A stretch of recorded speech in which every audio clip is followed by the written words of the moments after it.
Exterior, Malfoy Manor, evening. The Death Eaters report the break-in to Malfoy Manor. Bellatrix and Lucius listen. They do not see on the side of the manor where a side door bursts open and Sirius and Remus come barreling out. They race to the edge of the property so they can apparate, ducking behind a hedge on the edge of the garden, holding tight to one another. They both check. The Death Eaters, including Regulus, run down the mansion steps and dash off in the opposite direction. Phew. That was too close. Maybe we ought... Sirius and Remus race to the next hedge. Another duck, check, still clear. Remus detaches from Sirius, a pain flare-up. Just give me a minute. If I try to apparate now, I'll splinch. Take your time. He's not following us. I'm surprised he let us go. They hurry away. Sirius does not try to rush Remus, occasionally reaches out to help. James will bring the cavalry back if he doesn't hear from us. We do not need him to go charging back into that house. Remus tries to cast his Patronus message. Mooney, stop. You're going to hurt yourself. We don't have... Indistinct raised voices in the distance. Remus and Sirius duck behind a bush. The voices fade away, but they can't linger for much longer. The two stare at Sirius's hand resting over Remus's on his wand. Neither of them make a move to shift away. It'll have to be you then. I haven't been able to, conjure anything. What would it take for you to? A kiss for good luck?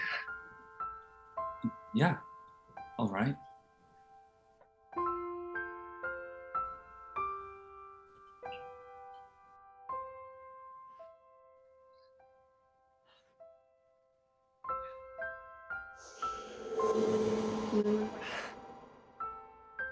We're okay. Meet you back at Caradox. Taking the long way. Come on. They move deeper into the woods.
Exterior, 3 broomsticks, night.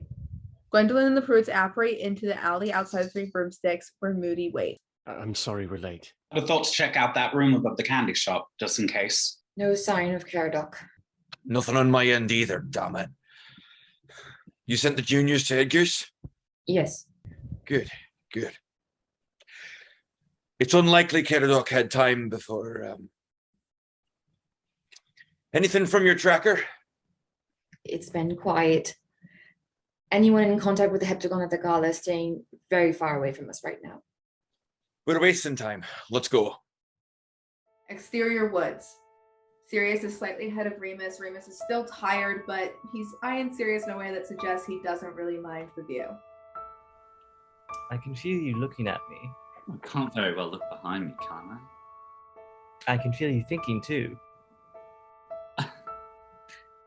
Professor Lupin with all the questions. I'm prepared. What have we done? What does it mean? What do we do now? Do we tell the others? No questions. None. I knew it. Knew what? I knew you liked me. There's no way you knew. I'm too good of an actor. You can't hide anything from me, Sirius Black. All right. Then, if you know me so well, what am I thinking about right now? I think you want to kiss me again. Well, you aren't wrong.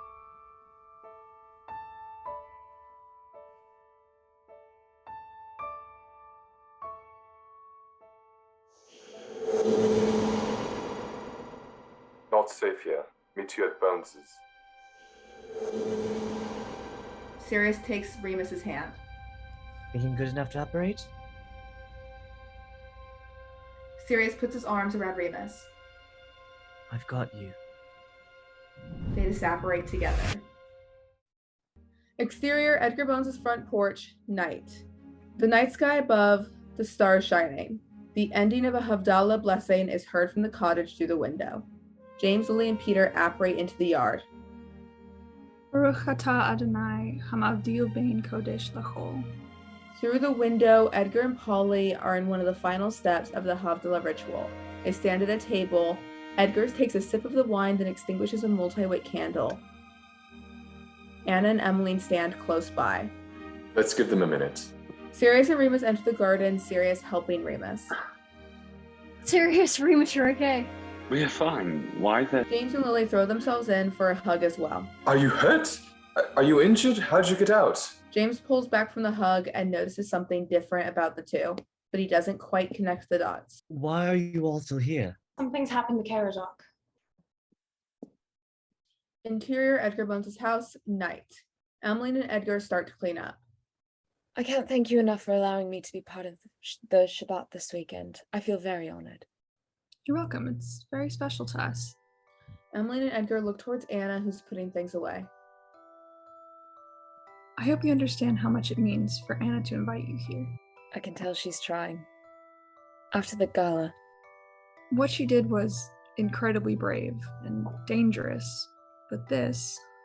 Edgar gestures to the Havdalah candle, the wine poured into the saucer, a small parcel of spices sitting beside it. Polly and I make sure she knows we're here, her home away from home. When she wants to reconnect with the people she loves, she comes here. Ready to leave? Mm-hmm. Polly opens the door and steps back. Edgar, there are children in our garden. What? Polly opens the door wider. Sirius, Remus, James, Lily, and Peter crowd on the stoop. Gwen told us to come here. I hope that's okay. Of course. Come in. But please keep your voices down. We've only just finished and the children are in bed. Remus sits exhaustively on the couch. Sirius squeezes his knee.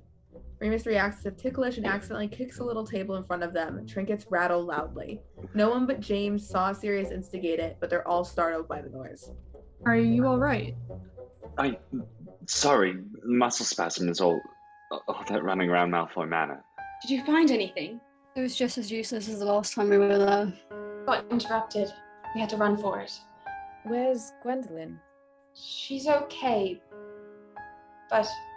What happened? Well, when we got back, things were... Caradoc's cottage was practically destroyed. Moody and Gwen are out looking for him, but... Edgar sits heavily, taking Polly's hand to process the news. Is he dead or just missing? Missing. But it doesn't look good. I'm so sorry, Edgar. It's all right. We don't know that he's... It's simply too early to tell. I'll have a chat with Alistair and Gwendolyn and make sure it's safe before we send you home. Thanks, Mr. Bones. Sit tight. We won't be a minute. He steps back to the kitchen with Polly to confer. Pint at my place when we get back?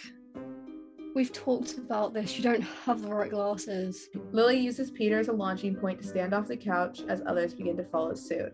Lily shoves a pillow in Peter's face, breaking the tension. James eyes Remus and Sirius suspiciously again as Remus decides to get revenge for the knee grab earlier, and pinches Sirius's ass. Sirius gives a startled yelp. There's enough movement in the room and background conversation for it to go unnoticed, except for James. He loops an arm around each of Remus and Sirius's necks. I'm really happy for you lot. James moves on towards Lily as Remus and Sirius exchange a tired glance. All right? I'm good. Are you good with Regulus? It's fine. I guess we'll just have to wait to see what he does. They've checked your homes. It's safe for you to return. Remus and Sirius hold hands tightly clasped, their knuckles strained as if it's their last chance. Interior, 3 broomsticks, night. It's after hours. The room is empty, chairs upside down over tables. Fabian turns aside from open to closed and comes to the table where Gwen is concentrating over Dolahov's dropped parchment. Gwen, you should get some sleep. Look at all this in the morning. I figured it out earlier. Maybe Caradog would be sitting with us right now. This has nothing to do with Caradog. He's right. You know who saw an opening tonight. And we lost. I'll get us some drinks. What do you have to do to read this thing? Sacrifice an easel? I haven't tried blood yet. She picks up a steak knife and slices it across her hand. When? Gwen turns her palm over the parchment. Blood drips down. Like ink soaking into the page, the blood soaks into the parchment and disappears, reappearing as a messy scrawl. Gwen snatches it up and reads it as Fabian heals her hand. Hogwarts. They're going to use the heptagon at Hogwarts. School is out and Dumbledore is gone. It's the perfect time to make the faculty destroy each other. They're going to go through the Forbidden Forest. When? Tomorrow. Just before dawn. Interior, Dorcas and Marlene's apartment, night. Marlene and Dorcas slow dance in their living room to folk music. I'm terrible at this. You just need practice. Death Eaters are mobilizing to use the heptagon at Hogwarts. Order of the Phoenix. We are meeting at the western edge of the Forbidden Forest to stop them.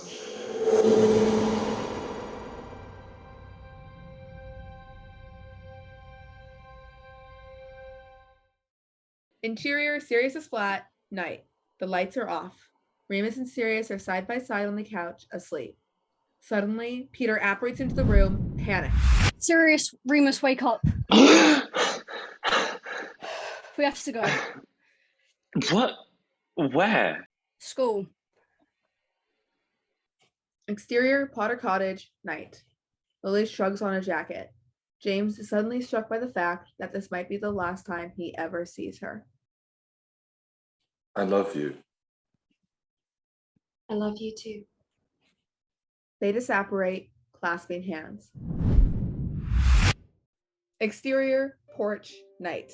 Anne and Emily walk up to the door of one of their flats. I want to thank you for letting me into this part of your life. I really am sorry about not telling you my plan for Selwyn. I am so sorry. I got so caught up in saving the day that I didn't even consider how hurt you must feel. Anna, stop. I've forgiven you already. She takes both of Anna's hands in her own. This weekend with you was one of the best I've had in a long time. Really? I love being with you, if that wasn't obvious. Well, you show up to pester me at work every other day. But I like having you around all the time. How much?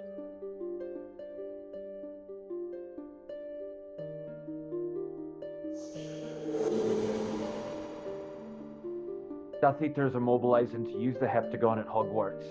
Order of the Phoenix. We are meeting at the western edge of the Forbidden Forest to stop them.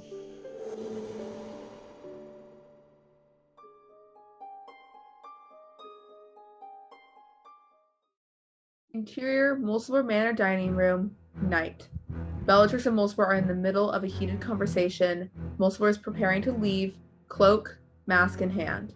I could have kept that fool Dalhoff from being spotted. You were not held back from the gala because we underestimated the Ministry.